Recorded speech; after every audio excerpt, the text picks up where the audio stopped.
കരുണാസമ്പന്നനായ ദൈവം നമ്മുടെ പിതാവാകയാൽ ഞാൻ അവനെ വാഴ്ത്തുന്നു. ദൈവങ്ങളെ സമൃദ്ധിയായിട്ട് സദൃശവാക്യം 11-ാം അധ്യായത്തിന്റെ 17-ാം വാക്യമാണ്. ഒരു ഭാഗമാണ്. നോക്കിക്കോ. ദയാലുവായവൻ സ്വന്തം പ്രാണന് നന്മ ചെയ്തു. വളരെ ശ്രദ്ധിക്കണം. അപ്പൊ നമുക്ക് തന്നെ നമ്മുടെ ഹൃദയത്തെ ഒരുക്കുവാൻ കഴിയും.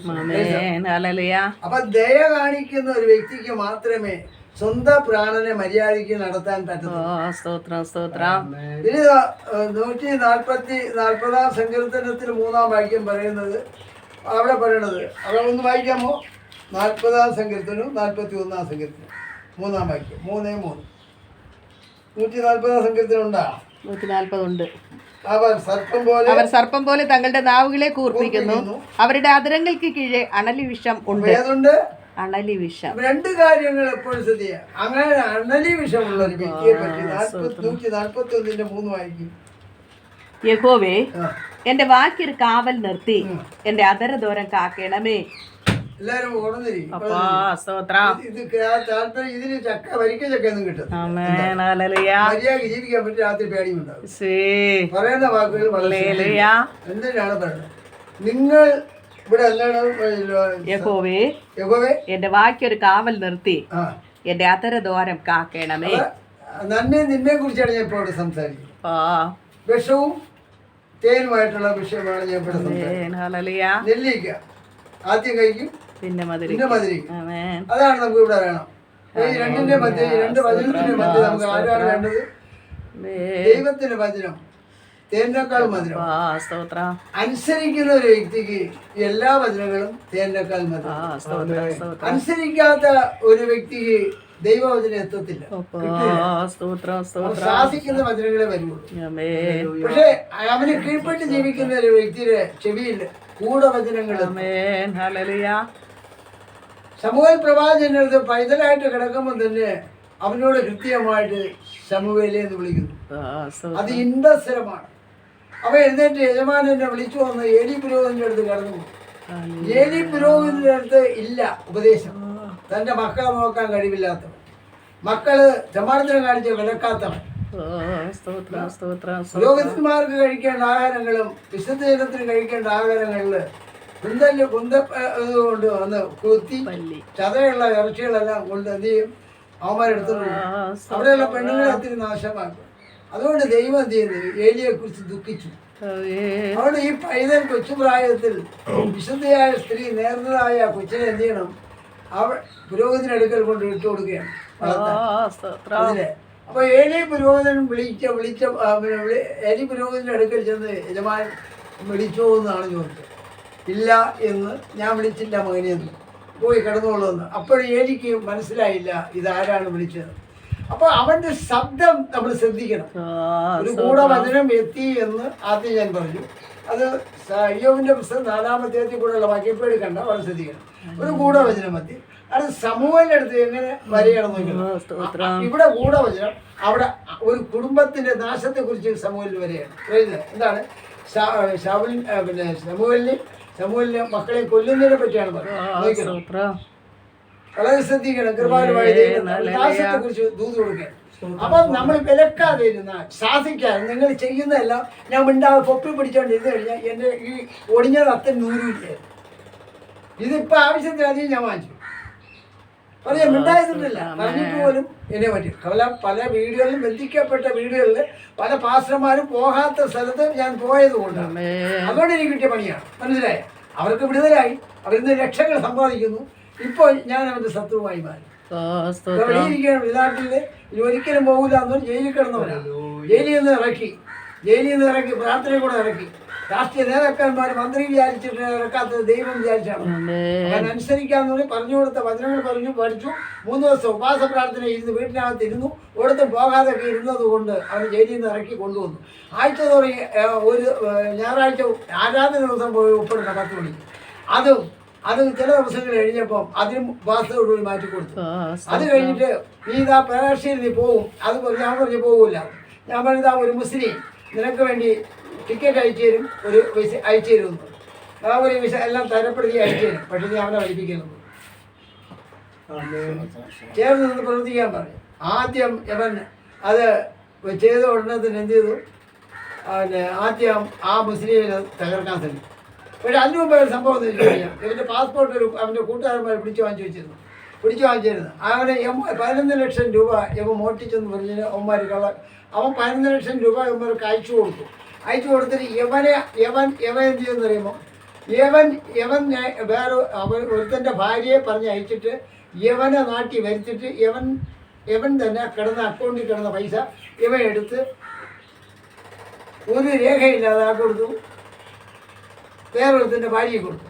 അവിടെ കൊണ്ട് മറ്റവന്മാർ പറഞ്ഞ പോലെ അമ്മമാർക്ക് തിരിച്ചുകൊണ്ട് കൊടുത്തു. അങ്ങനെ ഒരു പിടിയായി. പോലീസ് ATM എല്ലാം പരിശോധിച്ച് അവനാണ് എടുത്തേക്കുന്നത്. ചിലവായി അങ്ങനെ ഇടിച്ച് ജന്മഞ്ചായി കൂട്ടുകാരന്മാരെ ഇടിച്ച് എൻ്റെ ബാക്കിയാണ് സ്റ്റേഷനിൽ. അതെല്ലാം കഴിഞ്ഞ് അങ്ങനെ കിടക്കുമ്പോഴാണ് അച്ചായൻ സുജാതര പ്രാർത്ഥന വന്നുകൊണ്ടിരുന്ന ഒരു അച്ചായൻ്റെ ഭാര്യയും ഒരു കൂട്ടായ്മയിലേക്ക് അവിടെ കടന്നു ചെന്നപ്പോൾ 10 ദിവസത്തെ ധ്യാനത്തിനാണ് അച്ചായനും അച്ചായൻ്റെ ഭാര്യയും പോയി. ഇവർ കാത്തലിക് ഭാഗത്തിലുള്ള ഒരു കൂട്ടായ്മയിലാണ് അവർ കിടന്നത്. അതേ പെന്തക്കോസ് കൂട്ടായ്മ സ്വർഗീയ വിരുന്നിൽ നിൽക്കുന്നവരാണ് അവൻ്റെ അപ്പനും അമ്മയും. അവർ രണ്ടുപേരും കൂടെ ആ കൂട്ടായ്മയെ കടന്നു.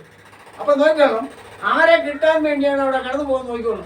അപ്പോൾ 9ാമത്തെ ദിവസമാണ് അച്ചായനും അച്ചായൻ്റെ ഭാര്യയും ഇവർ തമ്മിൽ കണക്റ്റ് ആവുന്നത്, സംസാരിക്കുന്നു. നിങ്ങളാരാണ് ഇങ്ങനെ കാര്യം. അപ്പോൾ അച്ചായൻ പറഞ്ഞ മറുപടി ഇങ്ങനെയാണ്: കേരളത്തിൽ ഒരൊറ്റ ദേവദാസനേ ഉള്ളൂ. കേരളത്തിൽ ഒരൊറ്റ ദേവദാസനേ ഉള്ളൂ. അത് എൻ്റെ സുജയുടെ പപ്പയാണ്. ഞാൻ അയാളെ വെറുത്തിരുന്നു. അയാൾ പറഞ്ഞത് ഞാൻ സ്വീകരിച്ചില്ല. പക്ഷേ എനിക്കിട്ട് തന്നതെല്ലാം കറക്റ്റായിരുന്നു. സുജയുടെ പപ്പ ഒരു വീട്ടിൽ വന്നു കഴിഞ്ഞാൽ ആ വീട്ടിൽ വിടുതലാണ്. ഇങ്ങനെ ഒരു മനുഷ്യൻ കേരളത്തിനകത്തില്ല. എല്ലാവരും പണം തട്ടിപ്പും റേറ്റും പറഞ്ഞ് ജീവിക്കുന്നത്. അപ്പോൾ അവർ ചോദിച്ച് പൈസ ഒന്നും കൊടുക്കണ്ടേ? പൈസ ഒന്നും കൊടുക്കേണ്ടി വരില്ല, അയാൾ ഉണ്ടാക്കിക്കൊണ്ടിരുന്നുള്ളൂ. നിങ്ങൾക്ക് വിടുതലുണ്ടാവും. വിടുതലുണ്ടെങ്കിൽ വരാമെന്ന് പറയും. എങ്കിൽ നീ നിൻ്റെ ഭാഗ്യമൊന്നും. അങ്ങനെ എന്നെ വിളിച്ചു. 10-ൻ്റെ അന്ന് വിളിച്ചു, സംസാരിച്ചു. ഞാൻ വന്നു കൊള്ളാമെന്ന് പറഞ്ഞു. ഞാൻ വരും, നിങ്ങൾ വീട്ടിലെത്തുമ്പോൾ ഞാനും എത്തുമെന്ന് പറഞ്ഞു. അങ്ങനെയാണ് ആ വീട്ടിൽ നോക്കണം. അയാൾ എത്ര എത്ര മോശപ്പെട്ട മനുഷ്യനായിരുന്നാലും പലരെയും വിരോധിക്കുന്ന ഒരാളാണ് അച്ചായൻ. ആ അച്ചായൻ പറഞ്ഞില്ലേ, ആ അച്ചായനാണെങ്കിലും അയാളൊരു നല്ല ഗുണമുണ്ട്. ഞാൻ കൊടുത്ത വചനത്തിൽ അയാൾ എന്നെ ദുഷിച്ചു, പറഞ്ഞില്ലേ. പക്ഷേ ആ ദുഷിച്ച ആ രാത്രി തന്നെ ദൈവം ഇടപെട്ട് സംസാരിക്കുകയും ചെയ്തു. എൻ്റെ ദാസൻ നിൻ്റെ ജീവിതത്തിനെ മാറ്റി മറിക്കാനാണ് തന്ന വചനം. നീ അത് ഞാൻ കൊടുത്ത വചനമാണ് അവൻ തന്നത്. അവൻ അരുളപ്പാടുണ്ട്, എൻ്റെ അരുളപ്പാട്. ഞാൻ മറവല്ലായിട്ടല്ല അയാളുടെ സംസാരിക്കുന്നത്, അറിയാമോ? എൻ്റെ ദാസനടുത്ത് നേരിട്ടാണ് ഞാൻ സംസാരിക്കുന്നത്. അതോടെ അച്ചായൻ്റെ പങ്കുവാക്കൊക്കെ നിർത്തി. അതുകൊണ്ടാണ് അയാൾ ഉറപ്പ് കൊടുത്തത്. അതുകൊണ്ട് വളരെ ശ്രദ്ധിക്കുകയാണ്. അതിൽ കൂടുതൽ വിടുതൽ കിട്ടി. ഒരാൾക്കൊരു വിടുതൽ കിട്ടിയെന്ന് അയാൾ നന്മ എനിക്ക് തരുമെന്ന് ഞാൻ ഇതുവരെ സ്വപ്നം കണ്ടിട്ടില്ല. അതിൻ്റെ പുറകെ ഞാൻ പോകാറില്ല. പക്ഷേ കാലം ഒഴിഞ്ഞതിന് ശേഷമാണ് ഇനി പണം ആവശ്യം വന്നത്. അങ്ങനെ പലയിടത്തും ചോദിക്കേണ്ടത്. എന്നിൽ കൂടെ വിടുതൽ കിട്ടിയ വൻ വിടുതലുകൾ. പല പാസ്റ്റർമാരും 10 പാസ്റ്റർമാർ ഇരുന്ന് പ്രാർത്ഥിച്ച് വിടുതലില്ലാത്ത സ്ഥലം പറഞ്ഞ മതിലെ. 5 പാസ്റ്റർമാർ ഇരുന്ന് പ്രാർത്ഥിച്ചു. അച്ഛനും അച്ഛന്മാരും പ്രവാചകന്മാരും ഇരുന്ന് പ്രാർത്ഥിച്ച സ്ഥലത്ത് വിടുതലില്ലാത്ത സ്ഥലം. ഒരു ന്യായ പൈസ വാങ്ങാതെ ഞാൻ കടന്നു പോയി പ്രാർത്ഥിച്ചു. ടിക്കറ്റ് എടുത്തു കടന്നു പോയി ഡൽഹി. അവിടെ ഒരു മാനസിക രോഗിക്ക് വേണ്ടി കോടിക്കണക്കിന് ആസ്തിയുള്ള ഒരുത്തൻ്റെ പണം തട്ടിയെടുത്ത്, 2ാമത്തെ ഭാര്യ തട്ടിയെടുത്തിട്ടുണ്ട്. അവളെ 2 കുഞ്ഞുങ്ങൾക്ക് വേണ്ടി അടുത്ത് എസ്റ്റേറ്റുകളും കാപ്പിത്തോട്ടങ്ങളെല്ലാം എടുത്തു മറിക്കാൻ വേണ്ടി ആ മൂത്ത മകൾ ഒരു കുഞ്ഞിന് നല്ല പഠിത്തമുള്ള ആ ആദ്യത്തെ ഭാര്യയുള്ള മകളെ കൊല്ലുവാൻ വേണ്ടി മാനസിക രോഗത്തിൻ്റെ ഗുളികൾ കൊടുത്ത് കഞ്ചാവും ആഹാരത്തിൽ കൂടെ കലർത്തി അവളെ വിഭ്രാന്തി മാറ്റി അവളെ ആക്കിക്കളഞ്ഞു. അവളെ രക്ഷിക്കാൻ വേണ്ടി ഇവിടെ. അപ്പോൾ ഞാൻ ദൈവത്തോട്, കർത്താവേ, ട്രെയിനിൽ എനിക്ക് 3.5 ദിവസം ഇരിക്കേണ്ടി വരും, അല്ലെങ്കിൽ 2.5-3 ദിവസത്തിനകത്ത് ഇരിക്കേണ്ടി വരും. പറ്റത്തില്ല. ഫ്ലൈറ്റിലാണെങ്കിൽ 3 മണിക്കൂർ 3.5 മണിക്കൂർ ഞാൻ അതിൽ പോകാം. പക്ഷേ അങ്ങനെയാണെങ്കിൽ എനിക്ക് തിങ്കളാഴ്ച പോയിട്ട് തിങ്കളാഴ്ച രാവിലെ അവിടെ എത്തും. ഞാൻ അത് കഴിഞ്ഞിട്ട് രാവിലെ 9 മണിക്ക് അവിടെ എത്തും. അത് കഴിഞ്ഞിട്ട് ഞാൻ ശനിയാഴ്ച രാത്രി 12-നുള്ള 9 മണിക്ക് ശേഷമുള്ള ഫ്ലൈറ്റ് വന്നു കഴിഞ്ഞാൽ 12 മണിക്ക് എന്നെ തിരുവനന്തപുരത്ത് എൻ്റെ ഞായറാഴ്ച ആരാധിക്ക് വരാൻ പറ്റുന്നു. അപ്പോൾ കർത്താവ് പറഞ്ഞു, ഇന്ന വീട്ടിൽ ചെന്ന് ആദ്യം നീ 10,000 രൂപ ചോദിച്ചിരുന്നു തന്നു. ഞാൻ പോയി ആദ്യത്തെ ഒരു ടിക്കറ്റ് എടുത്തു അങ്ങോട്ട് പോകാനുള്ള. 2ാമത്തെ ദിവസം ഞാൻ ഇവിടെ പോയി ഉച്ചയ്ക്ക് പ്രാർത്ഥിച്ചുകൊണ്ടിരിക്കുമ്പോൾ ദൈവം പറഞ്ഞു, നീ പോയി ഇന്ന വീട്ടിൽ ചെന്ന് 10,000 രൂപ വാങ്ങിക്കാൻ പോയി വേറൊരു വീട്ടിൽ. ഹൈന്ദവൻ്റെ വീട്ടിലേ തരുള്ളൂ. പറഞ്ഞു ഹൈന്ദവൻ്റെ വീട്ടിലാണ് നീ ചോദിക്കണേ. പഠിച്ച് മനസ്സിലാക്കിയുള്ളത്. പിച്ചിപ്പൂ ധാരാളമുള്ള ഒരു തരത്തില്ല. പണം കായ്ക്കണ മരം എന്ന് പറഞ്ഞത് ഞാൻ ഊളനെ കുറിച്ചല്ല പറഞ്ഞത്. കാരണം കുറുക്കന്മാർക്കൊരു ബുദ്ധി വൃത്തിയായിട്ട് കൊടുത്തിരിക്കുന്ന ഒരു കഴിവ് അവർ കൊടുത്തിരിക്കുന്നത് വെച്ച് കഴിഞ്ഞാൽ കുറുക്കൻ വരുന്നുമ്പോ എന്തറിയാം, അർദ്ധരാത്രികളിൽ കൂവിക്കൊണ്ടാണ് അവൻ എന്തെന്നറിയാം, കോഴിക്കൂട് അടയ്ക്കാത്തൊരാരെങ്കിലും ഉണ്ടെങ്കിൽ കോഴിക്കൂട് അടച്ചുകൊള്ളുവിൻ എന്നാണ് പറയുന്നത്. പറഞ്ഞ മനസ്സിലായില്ലേ? അത് അങ്ങനെയുള്ളൊരു ജ്ഞാനം ദൈവം കൊടുത്തില്ലേ. യൗമാര് പോയി അത്തപ്പാടികളെ മെതവുമാരെ കോഴികളെ അത്രയും മൊത്തമായിട്ട് എടുത്തുകൊണ്ട് പോകും. അതുണ്ടാകാതിരിക്കാൻ വേണ്ടിയാണ് എന്ത് ചെയ്തു, ദൈവം ഇവന് ജ്ഞാനം, വേറൊരു ജ്ഞാനം കൊടുത്തു. കാരണം വളരെ ശ്രദ്ധിക്കണമേ, കൃപാലുവായ ദൈവം. അതുകൊണ്ട് കർത്താവ് എന്ത് ചെയ്ത് അവനൊരു ബുദ്ധി കൊടുത്തു. പിന്നെ പണം കായ്ക്കുന്ന മരം എന്ന് പറയുന്നത് ആത്മാവാണ്. ഒരുത്തനിൽ നിന്ന് ഒരാൾക്ക് കിട്ടിക്കഴിഞ്ഞാൽ പണം കായ്ക്കുന്ന മരം പോലെ തന്നെയാണ് ദൈവത്തിന്. അത് ആ പണം വായിക്കുന്ന മരത്തിൽ കൂടെ തൊഴിലിന് അത്രയും ആ വ്യക്തിയെ ഒരു മരമായിട്ട് സങ്കല്പിക്കാം. ഒരു പർവ്വതമായിട്ട് കാണിക്കാം, ഒരു വൃക്ഷമായിട്ട് കാണിക്കാം. പണം കായ്ക്കുന്ന മരം എന്നൊരു മനുഷ്യന്റെ വൃക്ഷമായിട്ടാണ് യഹോവയുടെ വൃക്ഷങ്ങൾക്ക് തൃപ്തി വരുന്നത് പറയണം. അത് യഹോവയുടെ വൃക്ഷങ്ങൾ തൃപ്തി ആത്മാവുള്ള വ്യക്തികൾക്ക്, ദരിദ്രന്മാർക്ക് തൃപ്തി വരുന്നതാണ് അവിടെ എഴുതിയിരിക്കുന്നത്. അതുകൊണ്ടാണ് പണം കായ്ക്കുന്ന മരം. ഒരുത്തൻ ചെന്ന് പ്രാർത്ഥിക്കാൻ പാടില്ലേ, ഒരു സഹോദരി ചെന്ന് പ്രാർത്ഥിക്കാൻ പാടില്ലേ, ആ വീട്ടിന്റെ അവസ്ഥകൾ മാറണേ, വേദനകൾ മാറണേ, നിരാശകളും വെറും ഓട്ടക്കലങ്ങളുമായിട്ട് കിടന്ന വീടുകളിൽ നിങ്ങൾ ചെന്ന് ചെന്ന് നോക്കിയപ്പം പകുതി ചട്ടിയിൽ മീൻ വയ്ക്കുന്ന വീടുകളിൽ കണ്ടിട്ടില്ലേ, പകുതി ഉടഞ്ഞ കടത്തിൽ കഞ്ഞി വയ്ക്കണത് കണ്ടിട്ടില്ലേ? അവിടെ നിങ്ങൾക്ക് മനസ്സ് തോന്നി നിങ്ങൾ കടന്നുപോയി എന്തെങ്കിലുമൊക്കെ ചെയ്തു കൊടുത്ത് നിങ്ങൾ പ്രാർത്ഥിച്ച് കടന്നു പോയ ശേഷം പിന്നെ 2 വർഷം കഴിഞ്ഞ് ആ വീട്ടിൽ ചെല്ലുമ്പം എല്ലാ സ്റ്റീൽ പാത്രങ്ങളും അലുമിനിയം പാത്രങ്ങളും പിത്തള പാത്രങ്ങളും കൊണ്ട് അവിടെ അലങ്കരിച്ച് ആര് കാരണം നിന്നെ അയച്ചത് കൊണ്ടത് എന്ന് പറഞ്ഞ് നിനക്കത് തരാനല്ല പറയണം. പക്ഷെ അതിന്റെ ഒരു ഓഹരി അവർക്ക് തരാൻ വേണമെങ്കിൽ അതേ പറ്റുള്ളൂ. ഏലിയാവ് കിടന്നു ഉറങ്ങുമ്പോൾ ഒരു സ്വരം കേട്ടു, വന്ന സ്വരം അല്ലേ, ഒരു ചെറിയ കാറ്റ് വന്നു അല്ലേ, അടുത്തൊരു ഗൂഢമായ ഒരു ഇത് കേട്ടു. പിന്നെ ഒരു ചെറിയ മൊഴികൾ കേട്ടു. അതിനും യഹോവയില്ലായിരുന്നു അല്ലേ, വന്ന സ്വരമെത്തി അല്ലേ. ഏതെല്ലാം വിധത്തിലാണ് ദൈവം തന്റെ ജനത്തെ രക്ഷിക്കാനും ഒരുത്തനെ എങ്ങനെ നിർത്തുന്നു. ഇവിടെ എല്ലാം ഒരുത്തനെ കുറിച്ചാണ് ഇതെല്ലാം കർത്താവ് കൊണ്ടുവരുന്നത്. ഒരാളിൽ കൂടെ എത്ര പേര് ലക്ഷങ്ങളും കോടികളും രക്ഷപ്പെടാൻ വേണ്ടിയാണ് ദൈവം ഈ ഭാഗങ്ങൾ ഒരുക്കി കൊണ്ടുവരുന്നത്. അവരുടെ പകൽക്കാലം ഞാൻ വായിച്ച വാക്യം ഇതാണ്, 11-ാം അധ്യായത്തിന്റെ 17-ാം വാക്യം. അതില് സദൃശവാക്യം 11-ന്റെ-17-ാം വാക്യമാണ് പറയുന്നത്. അതിന്റെ ഒരു ഭാഗമാണ്, ദയാലുവായവൻ സ്വന്തം പ്രാണന് നന്മ ചെയ്യുന്നു. അപ്പൊ നീ ഇവിടെ നിന്ന് കുഴി തോണ്ടിക്കൊണ്ടിരുന്നു കഴിഞ്ഞാൽ നീ നിന്നതും ആരെയും പറ്റി ദുഷിച്ചുകൊണ്ടിരുന്ന ഈ ഹൃദയം കൊണ്ട് ആരെയും ദുഷിക്കരുത്, മറ്റൊരാളെ വിധിക്കാൻ പോകരുത്.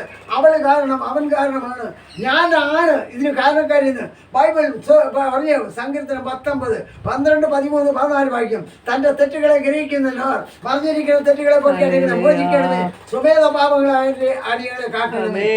അതാണ് എഴുതിക്കുന്നത്. അതിന്റെ അടുത്ത് എഴുതിയിരിക്കുകയാണ്, എന്റെ വായിലെ വാക്കുകളും ഹൃദയത്തിലെ ധ്യാനവും നിനക്ക് പ്രസാദമായി തീരില്ല. അപ്പൊ നമ്മുടെ വായിലെ വാക്കുകളും ധ്യാനവും എങ്ങനെ ഇരിക്കണം? ദൈവത്തിന് പ്രസാദിപ്പിക്കുന്ന വാക്കുകളായിരിക്കും. നീ ഈ വീട്ടിനകത്ത് ആത്മാവുണ്ടെന്ന് മറക്കരുത്. ആത്മാവ് കേട്ടോണ്ടിരിക്കുന്ന വാക്കുകൾ ശ്രദ്ധിക്കണം. നീ എന്ത് പറഞ്ഞാലും ദൈവം കേൾക്കൊക്കെ ചെകിടാനല്ല ദൈവം. പിന്നെ ബലിയാമെന്ന പ്രവാചകനെടുത്തു ചോദിക്കേണ്ടി ഇവരാരെന്നു, നീ വന്നേക്കണ ആരെന്ന് ദൈവത്തിന് അറിഞ്ഞൂടാത്തുണ്ട്. അയപ്പിച്ചതും ദൈവം തന്നെ. എന്നിട്ട് പ്രവാചകനോട് ചോദിക്കണം, പ്രവാചകൻ ആക്കിയതാര്? അതും ദൈവം തന്നെ അല്ലേ. ആ ദൈവത്തിന് അവനെ അറിഞ്ഞുകൂടാ. അപ്പോഴേ ഇന്നടുത്ത് ഒരു ജനം വന്ന് കൂടിക്കിടക്കണം. അവിടെ ഞാൻ ശപിക്കുന്നവർ ശപിക്കപ്പെടും, ഞാൻ അനുഗ്രഹിച്ചാൽ അനുഗ്രഹിക്കപ്പെടുന്നു വന്നു പറഞ്ഞു. അവര് അങ്ങനെ ബഹുമാനത്തോട് വിളിക്കാമെന്ന് എന്തിനും പക്വതായിട്ട് ദൈവത്തോട് പറഞ്ഞറിയാം. ചരക്കളും വൈഡൂര്യങ്ങളും നല്ല സമ്മാനങ്ങളും സകലതും കിട്ടും. നിന്നെ ഏറ്റവും കൂടുതൽ ബഹുമാനിക്കാനാണ് ഇച്ഛിക്കണമെന്ന് ആണ് പറഞ്ഞയച്ചിരിക്കണേ. അപ്പൊ കപടധാരിയായി അവൻ പോകാൻ ഒരുങ്ങിയപ്പോഴാണ് ദൈവം ചോദിക്കുന്നത്, നീ എവിടെ പോകണം? നീ പോകണ്ടെന്ന് പറഞ്ഞു. അതിവിശുദ്ധ ജനമാണ്, തനിച്ചു പാർക്കുന്ന കൂട്ടമാണ്, അത് വേർപെട്ട ജാതിയാണ്. അത് അനുഗ്രഹിക്കപ്പെട്ട ജാതി എന്നാണ് ആദ്യം പറഞ്ഞത്. ഹല്ലേലൂയ. അത് ഏത് ജാതി? ഒരു ക്രിസ്ത്യാനി അനുഗ്രഹിക്കപ്പെട്ടവളെന്ന് ആദ്യം മനസ്സിലാക്കണം. ഞാൻ ഈ ഇരിപ്പിലിരിക്കാൻ എൻ്റെ നാവിനാണ് കാരണമെങ്കിൽ അങ്ങനെ തന്നെ എഴുന്നേറ്റ് സാക്ഷ്യം പറഞ്ഞു നോക്കൂ, പരിശുദ്ധാണ് അപ്പാ. അല്ലാതെ ഞാൻ ഒരു തെറ്റും ചെയ്യില്ല എന്ന് ഉണ്ടാക്കി വേണ്ടി ഇരുന്ന് കഴിഞ്ഞാൽ ഒരു ഉണ്ടേ തിന്നില്ല, തിന്നാൻ പറ്റുമോ? ഞാൻ ചോദിക്കട്ടെ, നിങ്ങൾ ആരെയും കൊന്നുകളയോ? ഉള്ള സാക്ഷ്യങ്ങൾ പറഞ്ഞാൽ ആരെങ്കിലും നിങ്ങളെ കൊല്ലുമോ? ഇപ്പൊ ചത്തോണ്ടിരിക്കില്ലേ? ആ ചാപക മാണ്ട എന്ത് ചെയ്യണം? ഏറ്റു പറയണം, അല്ലേ? ലംഘനം ക്ഷമിച്ചും പാപം മറിച്ചും കിട്ടിയാൽ ഭാഗ്യം, അല്ലേ? അങ്ങനെയല്ലേ? യഹോവ ലംഘനം കണക്കിടാത്ത മനുഷ്യൻ പറയുന്നത് എന്താണ് പറയുന്നത്, അല്ലേ? 28:13 ശ്രദ്ധിച്ചോ. 28:13 ഞാൻ വായിച്ചത് 32:1-2 വാക്യമാണ്. ലംഘനം ക്ഷമിച്ചും പാപം മറിച്ച് കിട്ടിയാൽ ഭാഗ്യം, യഹോവ അകർത്യം കണക്കിടാതെ പാപം മറിച്ച് കിട്ടിയെന്ന് ഭാഗ്യവാൻ. ആത്മാവിന് കവളയില്ലാതിരിക്കുന്നവരാണ് ഭാഗ്യവാൻ. ആത്മാവിന് കവളയില്ല, പാടില്ല. ലംഘനങ്ങളെ മറയ്ക്കുന്നവന് ശുഭം വരികയില്ല. അവ ഏറ്റുപറഞ്ഞുപേക്ഷിക്കുന്നവനോ കരുണ ലഭിക്കും. അവ ഏറ്റുപറഞ്ഞ് ഉപേക്ഷിക്കുന്നവനോ കരുണ ലഭിക്കും. എപ്പോഴും മതി. 32-ാം സംഘത്തിന് 5-ാം വാക്യം. 32-ാം സംഘത്തിന് 5-ാം വാക്യം. ഞാൻ എന്റെ പാപം നിന്നോട് അറിയിച്ചു. എന്റെ പാപം ഞാൻ നിന്നോട് നാട്ടുകാരെടുത്ത് പറയുന്നതിന് മാമനായിട്ട് പറ. നാട്ടുകാർ കേൾക്കണ്ട, ഒരുത്തനും കേൾക്കണ്ട. മൗനമായിട്ട് അകത്തിരിക്കുന്ന ഹൃദയത്തോട് മൗനമായിട്ട് പറഞ്ഞു നോക്ക്. അകത്തിരിക്കുന്ന ദൈവത്തിന്റെ ആത്മാവായതുകൊണ്ട് നീ മൗനമായിട്ട് ദൈവത്തിന് വിട്ടുകൊടുത്ത് പറ. നീ വേറെ അടുത്ത് പറയണ്ട. അവൻ ക്ഷമിക്കുന്ന ദൈവം, കരുണാസമ്പന്നായ ദൈവം. വായിക്കാം 38-ാം സങ്കീർത്തനത്തിന് 18-ാം വാക്യം. ഞാൻ എന്റെ അകൃത്യത്തെ ഏറ്റുപറയുന്നു, ഞാൻ എന്റെ പാപത്തെ കുറിച്ച് ദുഃഖിക്കുന്നു. എന്റെ പാപത്തെ കുറിച്ച് ദുഃഖിക്കണം. ഇന്നിപ്പോ ഞാൻ ഇവിടെ പ്രസംഗിക്കാൻ എഴുതിക്കാൻ ഒരു വചനം തന്നു, അത് ഇതുവരെ ഞാൻ പറഞ്ഞില്ല. നിങ്ങൾക്ക് അറിയാമോ? ഞാൻ മറ്റൊരു ഇതിന് കൊണ്ടുവന്ന ആ വഴി തന്നെ വരുന്നു. ദൈവത്തിന്റെ നല്ല ഞാൻ എന്റെ കുറ്റം ഏറ്റു പറയും. പാപം ആരുതായിട്ട് പറയുന്നു? ദൈവത്തോട് ഏറ്റു പറഞ്ഞു. ഇത്രയും ഞാൻ പറഞ്ഞു. ഇത് ഏറ്റു പറയാനോ ഇതിന് തയ്യാറായില്ലെങ്കിൽ വായിക്കാം 39-ാം സങ്കീർത്തനം 11-ാം വാക്യം. അകൃത്യ നിമിത്തം നീ മനുഷ്യനെ ശിക്ഷിക്കുമ്പോൾ നീ അവന്റെ സൗന്ദര്യം പുഴു പോലെ ചാണ കുണ്ട പുഴുവിനെടുത്ത് വെളിയിലിട്ട് നോക്ക്, ഉറമ്പ് ഉടനെ വന്ന് പിടിക്കും. അപ്പൊ ഇങ്ങനെ ഇരിക്കുന്ന സാധനം ഇങ്ങനെ ആവും. മൂലത്തിന് കടിക്കും, വായിലും കടിക്കും, ഇല്ലേ? അങ്ങനെയല്ലേ? ഇങ്ങനെ കണ്ടില്ലേ? ഞാൻ കണ്ടതുകൊണ്ട് പറയണത്. ഇതെന്താ ഇങ്ങനെ ആവണത്? തോന്നിയപാട് 2 തല്ലും ഇറമ്പൂടിയൊക്കെ വന്നറിഞ്ഞിരിക്കും. നമ്മൾ ആ പരുവത്തിലാണ്.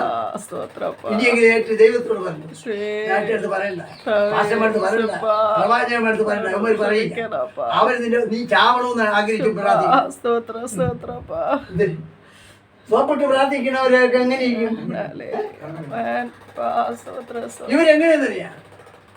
ശരീരം തുണിയുടെ അത്രയും കറ, വെറ്റക്കറി, പറങ്ങാണ്ടി കറി, പറങ്ങാവിൻ്റെ കറി, മാവിൻ്റെ കറി, പലാങ്കറി ആണ് അത്രയും. എന്നിട്ട് ഇതിനെ കൊണ്ട് എന്ത് ചെയ്യുമ്പോൾ സോപ്പ് പല വെള്ളത്തിൽ കൊണ്ടിട്ട് ഇങ്ങനെ ആക്കിയിട്ട് ഇങ്ങനെ എടുത്ത് ഒരു കുടം പിടിച്ചിട്ട് നേരെ കയറുന്നത് അഴുക്ക് പോകും. പിന്നെ യെശയ്യാപ്രവചന പുസ്തകത്തിൽ വരണം.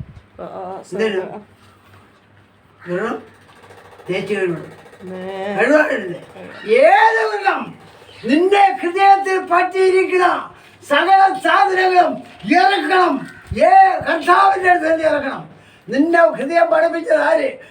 ഈ ശരീരം തന്നത് ആര്? നിന്റെ മൂക്കിനും ജീവസത്വം തന്നത് ആര്? ഏത് നാമത്തിൽ പിതാവായ ദൈവം മനുഷ്യനെ ഉണ്ടാക്കിയിട്ട് ആരുടെ നാമത്തിൽ സ്വന്തം തന്ന് വിഴുക്കുമ്പോ വിടുന്നത് യേശു എന്നുള്ള ജീവശ്വാസമല്ലേ?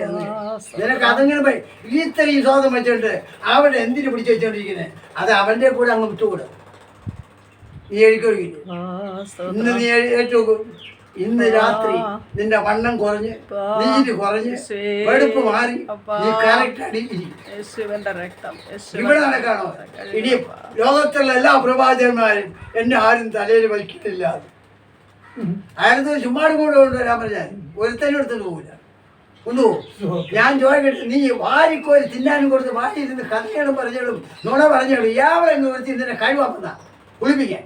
അതാണ് ഞാൻ അറിയണത്. ഞാൻ യാതൊരു പൈസ കൊടുക്കുന്നു. ഇവിടെ ഇന്നും ഭരണ വിശ്വാസത്തിൽ ഞാൻ പറയും, ഒരുത്തിയെ പോയിട്ട് ബാക്കി മതി. അവർ തമ്മിൽ ചീത്ത വിളിച്ചിട്ടുണ്ട്. അതുകൊണ്ട് അവളടുത്ത് മാത്രമേ ഞാൻ പറഞ്ഞില്ല, ബാക്കി പലയിടത്തും പറഞ്ഞു. അങ്ങോട്ട് ഇങ്ങോട്ട് ചീത്ത വിളിച്ചു. ബന്ധക്കോസുകാരെ മനസ്സിലായി. ഇപ്പൊ വെളുക്കപ്പാട് പാട്ട് പിടിച്ചുകൊണ്ടാണ് വന്നിരിക്കുന്നത്. ഞാൻ വിട്ടില്ല, ഞാൻ സംസാരിക്കും അറ്റ് പോകാതിരിക്കാൻ വേണ്ടി. കുത്തുന്ന ആട്, ഇടിക്കുന്ന ആട്, ഇടിച്ച് തള്ളിയിടുന്ന ആട്, ഇതെല്ലാം ഈ വിശ്വാസ കൂട്ടത്തിലുണ്ട്. ഉണ്ടായില്ലേ? കാണില്ലേ? അവരെ സഭയിൽ നിന്ന് അടിച്ച് പുറത്താക്കാൻ പറ്റുമോ? അതുകൊണ്ട് ദൈവത്തിൻ്റെ ഇന്ന് നിനക്ക് യഥാർത്ഥമായി വിടുതൽ വേണമെങ്കിൽ നീര് മാറി നാളെ രാവിലെ നിനക്ക് എഴുന്നേറ്റ് ഇവിടെ ഡാൻസ് കളിക്കണം. ഇന്ന് നിമിഷം, നാളെ വേണ്ട. എൻ്റെ ഇവിടെ ഇടിച്ചു ഒടിഞ്ഞ് ഞാൻ രാത്രി നിലവിളിക്കുകയാണ് ദൈവത്തോട്. നീ ശബ്ദം കേട്ടില്ല, കേട്ടാ? നിങ്ങളാണ് ഈ ശബ്ദം വെളി കേൾപ്പിക്കും.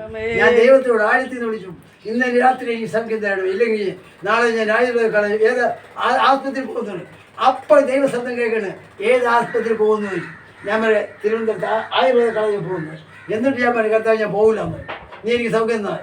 അരമണിക്കൂർ ഞാൻ ഗാഠനിദ്ര നിന്നു. ഗാഠനിദ്ര പൂർണ്ണമായ വാക്കല്ല, ഗാഠനിദ്ര നിന്ന്. ആർക്ക്? പിന്നെ ആദാമിന് ഗാഠനിദ്ര കൊടുത്തതുപോലെ, ഒരു വാറ്റിൽ എടുക്കാൻ ചെയ്തതുപോലെ ഇവിടെ എന്ത് ചെയ്ത് സൗഖ്യമാക്കുന്ന ഇടുപ്പ് വിട്ടുപോയ കേസാണ്. നിങ്ങൾക്ക് അറിയാമോ? ഇടുപ്പ് വിട്ട് ഇപ്പൊ ഇടുപ്പ് മാറ്റി വെക്കുന്ന രാജ്യങ്ങളാണ് ഇത്. കർത്താവിന്റെ ഇടുപ്പ് ഇവിടെ ഞാൻ അനുഭവിച്ച ചോദിച്ചു നോക്കണം. ചില രാവിലെ 11 മണി മുതൽ രാത്രി വരെ ഞാൻ അനുഭവിച്ചത്. പക്ഷെ അവളടുത്ത് 4-5 പ്രാവശ്യം പ്രാർത്ഥിക്കാൻ പറഞ്ഞു. ആ ഒരു വിഷയം മാത്രമേ അവളെ ഞാൻ പ്രാർത്ഥിക്കാൻ പറഞ്ഞുള്ളൂ. എന്നെ വിടിവിക്കുന്നവൻ അവളെ പ്രാർത്ഥനയിൽ വിടിവിച്ചില്ല. ഞാൻ എന്റെ സങ്കടങ്ങൾ പൊങ്ങി വന്നു. ഞാൻ അവനോട് ഏറ്റു പറഞ്ഞു, കർത്താവേ, പാപിയാനോട് കരുണ കാണിക്കും. ഞാൻ ട്രാക്ടർ അടിച്ചിറക്കാന്ന് പറഞ്ഞു, സഭയിൽ പോകാന്ന് പറഞ്ഞു, പല സ്ഥലത്തും പോകാൻ ഐക്യത്ത് പോകാന്ന് പോകാൻ പറ്റിയില്ല. പോയില്ലേ? പോകാൻ പറ്റാത്തതുകൊണ്ടല്ലേ ഞാൻ പോയില്ല. ഇന്നിൻ്റെ സന്തോഷത്തിൽ ഞാൻ മരം മുറിച്ചുകൊണ്ട് നടന്നു. എന്നോട് ക്ഷമിക്കണമേ എന്ന് പറഞ്ഞു. അങ്ങനെ ഗാഠനിദ്ര നിന്നു. ഇതാ ഒരു മനുഷ്യന്റെ അസ്ഥികൂടം ഭയങ്കരമായ വെളിച്ചത്തിൽ കാണിച്ചു തരുന്നു. എഹെസ്കേൽ 37:6 വാക്യം അവിടെ കാണിച്ചു തന്നു. ആ അസ്ഥികൂടത്തിനകത്ത് ഞരമ്പ് വയ്ക്കുന്നു, ആ ഞരമ്പ് തുടിക്കുന്നു, ആ ഞരമ്പിനകത്ത് രക്തം നിറയുന്നു. ആ രക്തം ആ ശരീരം ഉള്ളംകാലം മുതൽ ഈ അസ്ഥിക്കകത്ത് നിൽക്കുന്ന ഈ ഞരമ്പിൽ ഈ സർക്കുലർ ഈ തലയെ കൂടെ ഒക്കെ രക്തം ഓടിക്കൊണ്ടിരിക്കുന്നു. സകലതും കാണിച്ചു. അത് എഹെസ്കേൽ പ്രവചനം ഇങ്ങനൊരു വാക്യമുണ്ടെന്ന് ഞാൻ ബൈബിളിൽ പല പ്രാവശ്യം വായിച്ചിട്ടുണ്ട്. പല തവണ എത്രയോ 50-ൽ കൂടുതൽ പ്രാവശ്യം വായിച്ചിട്ടുണ്ട്. പലതും കാണാൻ പഠിച്ചിട്ടുണ്ട്. പക്ഷേ ഇത് മാത്രമേ എനിക്ക് പറഞ്ഞോളൂ, അറിഞ്ഞില്ല. പിന്നെ ദാസൻ സാറാണ് പിറ്റേ ദിവസം പള്ളി സാക്ഷ്യം പറഞ്ഞപ്പോൾ എഹെസ്കേൽ 37-ാം അധ്യായത്തിൻ്റെ 6-ാം വാക്യം എന്ന് പറഞ്ഞു. അവിടെ അത് കഴിഞ്ഞിട്ട് ഇത് രക്തം നിറയ്ക്കുന്നു. ഈ ഞരമ്പിൽ കൂടെ രക്തം സർക്കുലേഷൻ ഓടിക്കൊണ്ടിരിക്കുന്നു. നമ്മുടെ ശരീരത്തിൽ എങ്ങനെ പ്രവർത്തിക്കണോ അത് കാണിച്ചു തന്നു. അത് കഴിഞ്ഞിട്ട് ഇതാ മാംസം വന്ന് മൂടുന്നു ശരീരത്തിൽ. അതിന്റെ പുറത്തുകൂടെ തലമുടി നാല് കൊടുത്ത ഞരമ്പുകൾ. അത് കഴിഞ്ഞിട്ട് ഒരു കൊടിയ കാറ്റ് വന്നടിച്ചു. ജീവശ്വാസം മതി. ഞാൻ അപ്പോൾ അപ്പോൾ ഞാൻ എഴുന്നേറ്റ് ആ സന്തോഷം ഞാൻ കളയുമോ? ഈ ജോയിന്റ് വിട്ടിട്ട് ഓപ്പറേഷൻ ചെയ്താൽ എന്ത് ചെയ്തിട്ട് കർത്താവ് 1,60,60,000 രൂപ ഇവിടെ ഇത് ഓപ്പറേഷൻ ഞാൻ ചോദിച്ചപ്പോൾ ഞാൻ കർത്താവിനോട് ഞാൻ എന്ത് ചെയ്യണം? അവൻ പറഞ്ഞു ഓപ്പറേഷൻ ചെയ്യണ്ട, ഓപ്പറേഷൻ ചെയ്യണ്ട എന്ന് പറഞ്ഞിട്ടാണ് ഞാൻ ഓപ്പറേഷൻ ചെയ്യാൻ പോകാത്തിട്ട് കിടന്നു. പറഞ്ഞു മതിരെ ദൈവത്തിന് കഴിയില്ല എനിക്കൊരു ഓപ്പറേഷൻ ചെയ്യണമെങ്കിൽ. ഞാൻ ഓപ്പറേഷൻ ചെയ്യാൻ ഞാൻ എന്ത് ചെയ്യണോ? വേണ്ട എന്ന് പറഞ്ഞാൽ ഞാൻ വേണ്ട തന്നെ. പലരും എന്നെ കാണട്ടെ മുണ്ടി കിടക്കണത്. ഞാൻ മോട്ടിച്ചിട്ടാണ് മുണ്ടി കിടക്കണത്. നാട്ടുകാർ പറയണം ഞാൻ മോശമായിട്ടാണ് ഇങ്ങനെ മുണ്ടി കിടക്കണത്. ആൾക്കാർ എന്നെ പറയണം. പക്ഷേ നാളെ 3 കിടക്കുമ്പോഴോ വളരെ ശ്രദ്ധിക്കണം. അതുകൊണ്ട് വളരെ ശ്രദ്ധിക്കുക. കൃപാലുവായ ദൈവമാണ് നമ്മുടെ ദൈവത്തിനനുസരിക്കുക, കേട്ടുക. കർത്താവ് വലിയവനായി. ഒരു വാക്യം കൂടെ വായിച്ചിട്ട് ഞാൻ നിൽപ്പാൻ ആഗ്രഹിക്കുന്നു. Praise the Lord. നമുക്ക് വായിക്കാം, ഞാൻ പറഞ്ഞുതരാം. സ്തോത്രം സ്തോത്രം. 8-9 വാക്യം, അതിൻ്റെ 25-9 സദൃശവാക്യം. ഇത് നിന്റെ വഴക്ക് കൂട്ടുകാരനായി പറഞ്ഞു തീർക്കാം, എന്നാൽ മറ്റൊരുത്തന്റെ രഹസ്യം വെളിപ്പെടുത്തരുത്. അത് സ്ത്രീ ആയിരുന്നാലും പറയരുത്. പറഞ്ഞു നടന്നാൽ നിങ്ങൾക്ക് ആ ആത്മാവ് ആത്മാവ് വിലക്കുന്ന കാര്യം പറഞ്ഞാൽ അതേ ആത്മാവ് നിങ്ങളേക്ക്. പിന്നെ അതിന് സമയമുണ്ട്, മാസങ്ങളുമല്ല വർഷങ്ങളായിരിക്കും. പലരെ ഇത് നമ്മളിത് പറയേണ്ടി ഏറ്റു പറയുമ്പോൾ വിടും. പരസ്യമാക്കം സഭയിലോ എവിടെയെങ്കിലും ആൾക്കാർ കൂടിയിരിക്കണത്, ദൈവമക്കൾ നിറഞ്ഞിരിക്കണത് ഈ വചനവും എടുത്ത് പറഞ്ഞ് ആരെയും ഒന്നും പറയല്ലേ മക്കളെ, ഞാൻ ഇങ്ങനെ ഒരു വാക്ക് പറഞ്ഞു പോയതുകൊണ്ടാണ് എനിക്ക് ഇങ്ങനെ ഞാൻ അനുഭവിക്കേണ്ടി വന്നത്. ഇപ്പോൾ ഈ പകൽക്കാലം എനിക്ക് സ്വസ്ഥതയും തന്നുകൊണ്ടാണ് നിങ്ങൾ ഉപാദിക്കുന്നത്. എല്ലാത്തിനും വാക്ക് പറഞ്ഞേ പറ്റൂ. ഇരുത്തര വാളാകുന്ന വചനം പറഞ്ഞേ മതി. ഒരു സൈഡിൽ ജീവൻ കാണും, ഒരു സൈഡിൽ മരണം കാണും. ഒരു സൈഡിൽ നന്മ കാണും, മറു സൈഡിൽ തിന്മ കാണും. ഒരു സൈഡിൽ ദുഃഖം കാണും, മറു സൈഡിൽ സന്തോഷം. അങ്ങനെയുള്ള വചനമാണ്. അതുകൊണ്ട് കൃപ.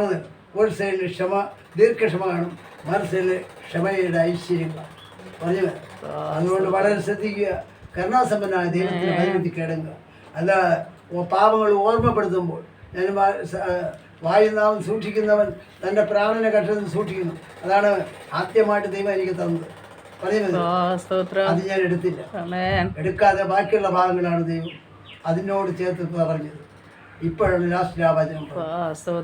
ഇതാണ് എൻ്റെ ആദ്യത്തെ പ്രസംഗങ്ങൾ. ഇതായിരുന്നു ഓരോ മക്കളെയും രക്ഷിക്കാൻ ദൈവവചനങ്ങളാൽ ദൈവം നിങ്ങളെ സമൃദ്ധിയാണ്. സകല ജാഗ്രതയോടുകൂടി നിന്റെ ഹൃദയത്തെ കാത്തു കൊടുക്കുക. ജീവന്റെ ഉത്ഭവം അതിൽ നല്ല ജീവന്റെ ഉത്ഭവം സകല ജാഗ്രതയോടും ഹൃദയത്തിനാണ് ജീവന്റെ ഉത്ഭവം വരെ. അനേകരെ ജീവിപ്പിക്കുന്ന, ആശ്വസിപ്പിക്കുന്ന, താങ്ങുന്ന, ആദരിക്കുന്ന, ബഹുമാനിക്കുന്ന, കരുതുന്ന, സ്നേഹിക്കുന്ന, ക്ഷമിക്കുന്ന, പരസ്പരം ക്ഷമിക്കുന്ന, ആദരിക്കുന്ന, പട്ടിണി താങ്ങുന്ന, ദരിദ്രത്തെ രക്ഷിക്കുന്ന, താങ്ങി തൂക്കി എഴുന്നേൽക്കുന്ന, ക്ലാസ്റൂമുകളിൽ വഹിച്ച് എഴുന്നേൽപ്പിച്ചു കൊണ്ടുപോകുന്ന അനുഭവം. അതിനായിട്ടാണ് നിങ്ങളെ എന്നെയും വിളിച്ചിരിക്കുന്നത്. എഴുന്നേൽക്കുന്ന മക്കളെ അവിടെ കിടക്കട്ടെന്ന് അവിടെ കിടക്കട്ടെന്ന് പറയും. അവൾ അപ്രവൃത്തിക്ക് കിട്ടിയെന്ന് പറയരുത്. അങ്ങനെ പറഞ്ഞുകൂടാ, പറഞ്ഞുകൂടാ. മരണത്തിന് കൊണ്ടുപോകുന്ന എവിടെയിരിക്കുക, കൊലയ്ക്കാതെ രക്ഷിക്കാൻ നോക്കുക.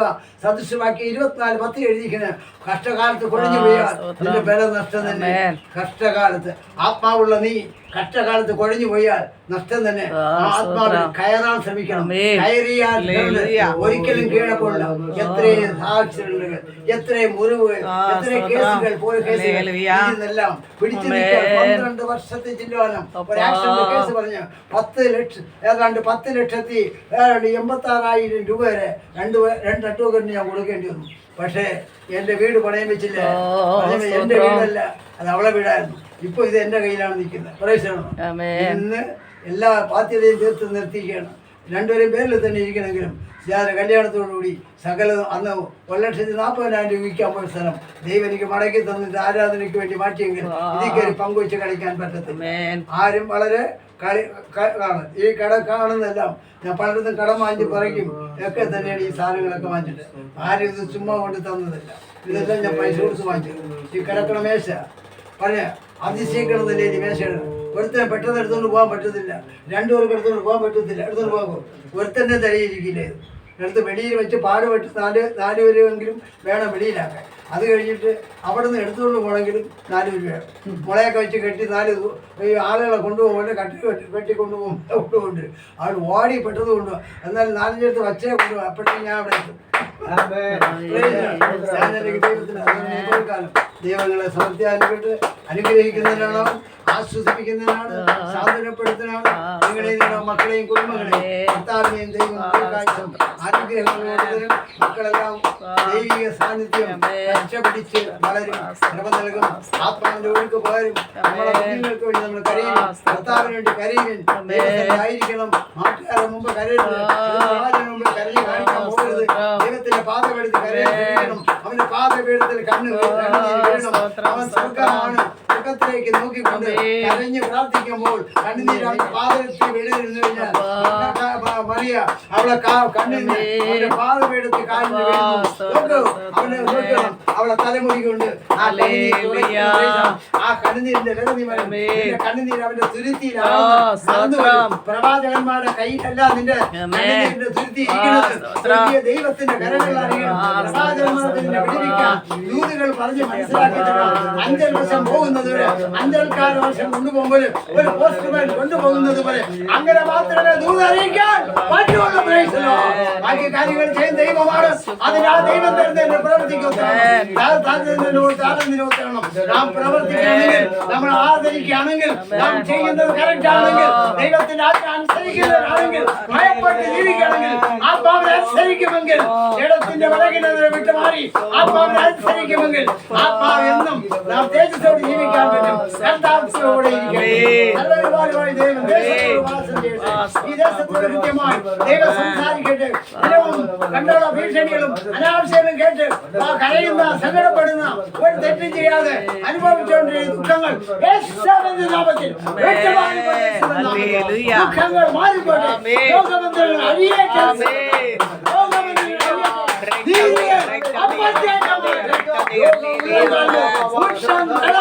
ദൈവത്തിന്റെ